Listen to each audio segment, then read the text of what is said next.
Hello everyone, welcome to the channel Kevin Abroad. My name is Kevin, because that would be quite a plot twist if my name was John. And on my channel I talk about all things related to language learning and polyglottism and all that stuff. And today we are going to do a video review of Refold. If you have never heard of Refold before, I will try to give you a brief summary of what it is, and I will put some links in the description box below as well. So Refold is a guide to language learning which has been created by Matt from the channel Matt vs Japan, and also Ethan, who is a software engineer.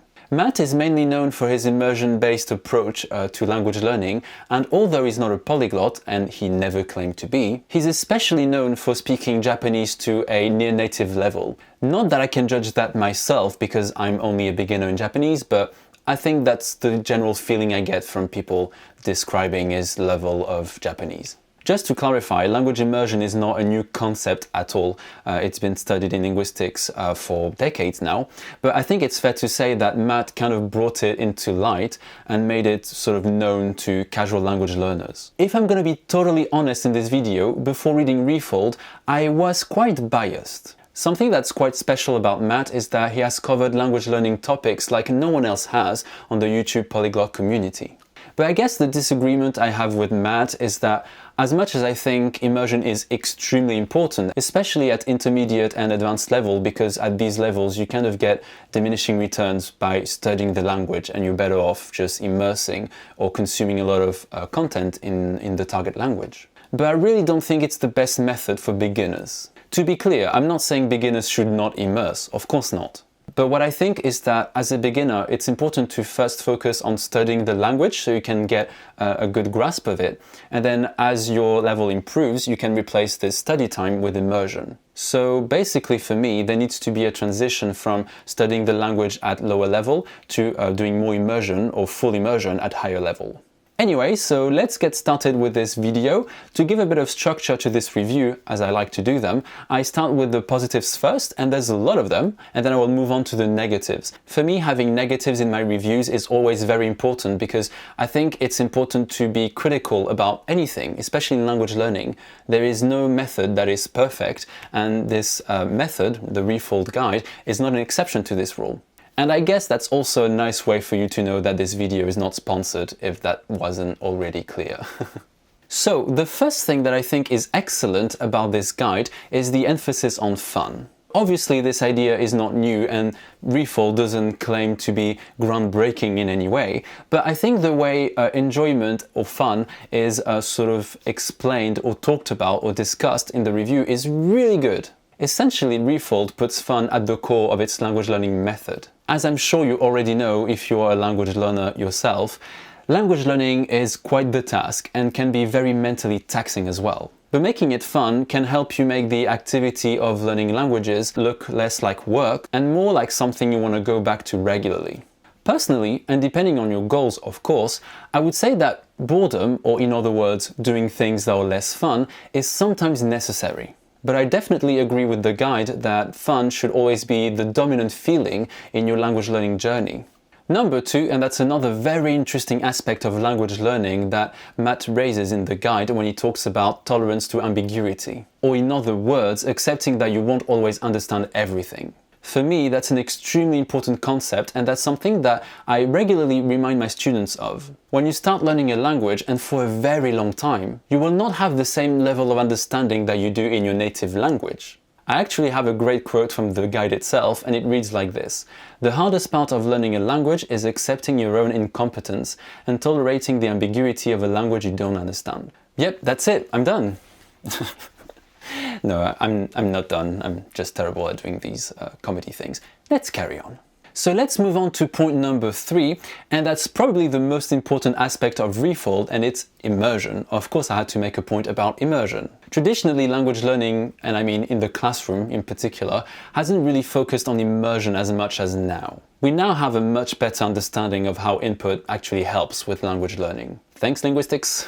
So I think it's really nice that this guide focuses on immersion because it's so beneficial for language learning. But Matt doesn't just tell you how good it is and how much of it you should do, he also gives you very specific strategies on how to go about it. For example, he explains how to find content, he shares some of the tools you can use to make immersion easier. He also talks about different approaches to immersion by distinguishing between passive and active listening. There's so much more he talks about, but I don't want this video to be 30 minutes long for everyone's sake, really.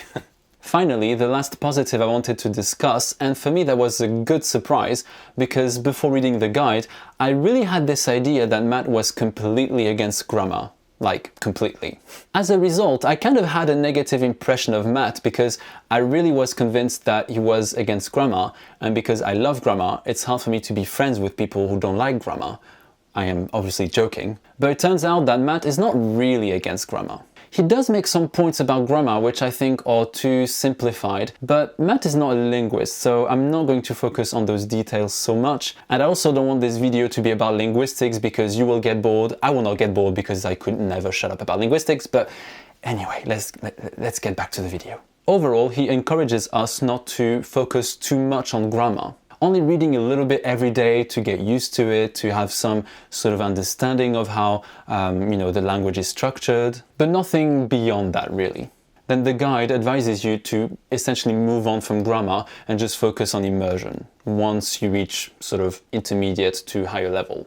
Obviously, as you might know by now, I do love grammar and I could probably study it for 2 hours every day. I am joking. But I think for most people, the way the guide sort of presents grammar or advises to study grammar is a good way to go about it. First, have some understanding of the grammar so you're not completely lost. Then you will see lots of examples of the grammar in context through your immersion. Now let's talk about the negatives. What could be negative about this guide? Well, there's essentially two things really. The first one is what he says about language classes. Basically, the guide says that when you go to language lessons, the focus is on test, accuracy, speaking the language perfectly, etc., etc. But one important thing that Matt forgets, in my opinion, is that a lot of people will take language lessons, but not to take exams, but just for fun. You know, now you can take online lessons with italki, Amazing Talker, etc., etc. So you don't really take language lessons for exams anymore. I mean, you can, but you don't have to. That's my point, I guess. So I think it's a shame to kind of dismiss language lessons because I think for some people that can be really helpful to have someone that can correct them or guide them a little bit or give them a bit of structure in their language learning. And why not doing language lessons and immersion? That doesn't seem like a bad combo to me.